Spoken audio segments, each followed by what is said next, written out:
Hi மக்களே, இது GKV cravings. இன்னைக்கு கொத்தவரங்காய் பொரியல். அதுக்கு 4 ஸ்பூன் எண்ணெய், கருவேப்பிலை, ஒரு பெரிய வெங்காயத்தை நறுக்கி வச்சுக்கோங்க. ஒரு கப்பளவு வேர்க்கடலையை எடுத்து வச்சுக்கோங்க.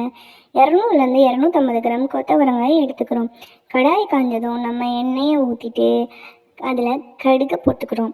அவன் பொரிஞ்சதும் 1 ஸ்பூன் அளவு உளுந்த பருப்பு போட்டுக்கிறோம். அவன் பொன்னிறமாக வறுபட்டதும் நம்ம கட் பண்ணி வச்சுருந்த வெங்காயத்தை அப்படியே எடுத்து கொட்டிக்கிறோம். கொட்டின வெங்காயத்தை வணங்கினதும் சின்ன சைஸ் தக்காளியை கட் பண்ணி சேர்த்துக்கிறோம். அவனை சேர்த்துட்டு நல்லா வணக்கிட்டு நம்ம கருவேப்பிலையை கொட்டிக்கிறோம்.